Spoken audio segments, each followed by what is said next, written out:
Okay, I really wanted to speak to you today about the history in a way of why we're here today, because I think we all think we know why we're here. We're here to actually protest, to stand in witness as human beings against an inhumane trade. But I want to talk about the historical links between race and the arms trade, because this link started a long time ago, and I'm going to give you a little story of this.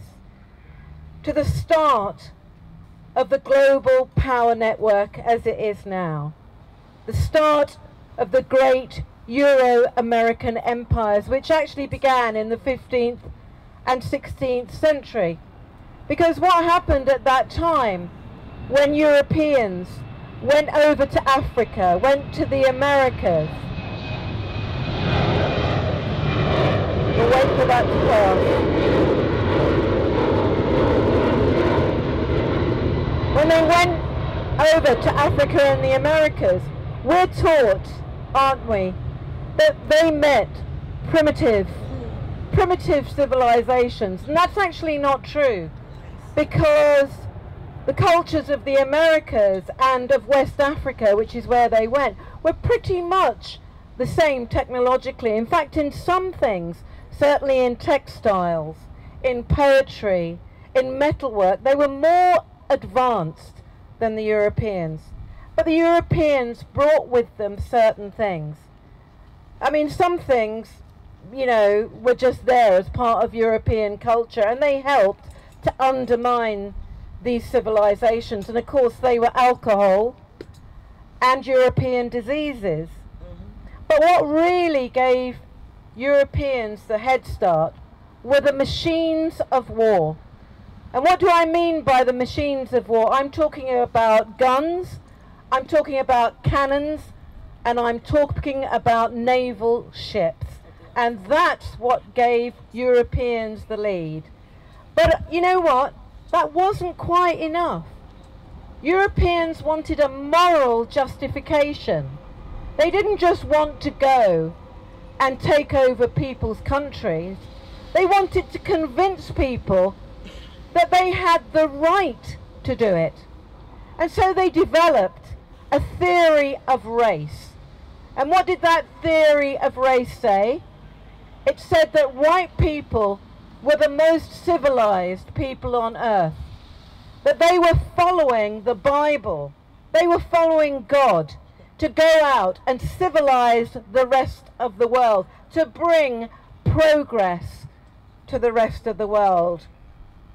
And with that, they also brought with them the idea that the darker your skin was, the less human you were, because that's the only way the slave trade could work. Now, some people very wrongly compare European slave trade with the Roman slave trade or the African slave trade, but there is a mistake there, because in Rome or in North Africa or in the Middle East, your color didn't denote your slave status. Whereas what Europeans developed was the idea that in some way people of color weren't quite human. And that is the start of racism. Racism, opposed to what you've been led to understand, is not natural. It's not a disease like cancer. Be very wary when people tell you that, because if you believe that, then you believe that we're all born racist, that it's inside of us. No, racism is taught. We are taught to think that some people are better than others.